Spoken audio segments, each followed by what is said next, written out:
For this lesson title will be the right to religion and the right to association and just compensation. So, the Article 3 of the Bill of Rights, Section 5 of the 1987 Philippine Constitution states that no law shall be made respecting an establishment or religion or prohibiting the free exercise thereof. The free exercise and enjoyment of religious profession and worship without discrimination or preference shall forever be allowed. No religious test shall be required for the exercise of civil and political rights. So therefore, we have the rights to religion. We have the rights to choose our religion, our church, our culture, and our enjoyment are not prohibited by the state, and it is not required for the exercise of civil and political rights. So next is the freedom of religion. What is freedom of religion? So this is the right of a man to worship God and to entertain such religious views as appeal to his individual consequences without dictation of or interference of a person, power, or civil ecclesiastical. Next is religion. What is religion? It is a form of belief of existing of superior beings, exercising power over a human being. So which it imposed of rules, conduct future states, and rewards for the punishment. That is religion.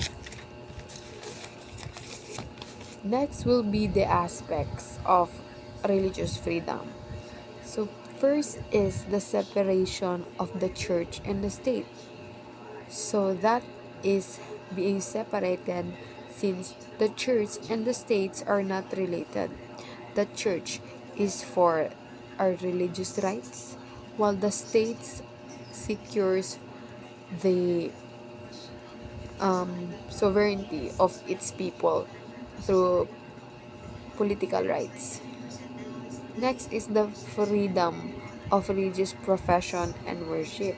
So we have the rights whom to worship, our rights to what religious we may be, and it is not violated or prohibited by the law. Next is the freedom of religious profession and worship. So first is the freedom to believe in religion absolute right, freedom to act in accordance with such belief subject to regulations.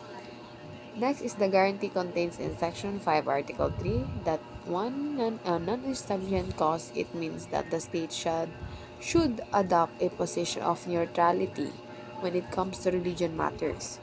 The non-establishment clause state of the state cannot A. Set up a church, B. Pass laws with aid of one's own religion, or prefer one over the other. Next is to influence the person to go to the stay away from the church against his will. That is prohibited. Next is force him to profess a belief or disbelief in a religion. So you cannot force somebody to believe or disbelieve in the religion or what he foresees and what he believes on. Next is the expectation to the non-establishment clause. The government sponsorship a town fiestas and some purely religion tradition. And B, the postage stamps depicting the the Philippines as a venue of significant religion event. So, next is the article Bill of Rights Section 8 of the 1987 Philippine Constitution. This is the right that the people, including those employed in the public and private sectors, to form unions and associations or society for the purpose of not contrary to the law that shall not be abridged. So this right is to form associations. Association that it is our freedom to recognize to a member or any group or association or a union that the society which adapt rules and members and judge most appropriate achieve to their purpose, their goals. The purpose of guarantee. So the purpose of guarantee is the constitutional guarantee is to encourage the information to voluntary association that through the cooperative activities of individual, the welfare of nation may advance the government by thereby receive assistance in increasing public safety services. Next is the right to properly and just to property and just compensation. So here where we say here we have a three branches of the government: the power of eminent domain, the police power, and power of taxation. So in eminent domain and the power of eminent domain, the states have the right to um, to get or to get the private property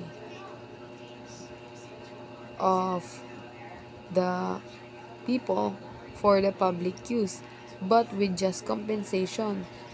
So, in exchange to their property, they should be given, the people must be given a just compensation in order to provide for their um, rebuilding. So, that is the right to property and just compensation.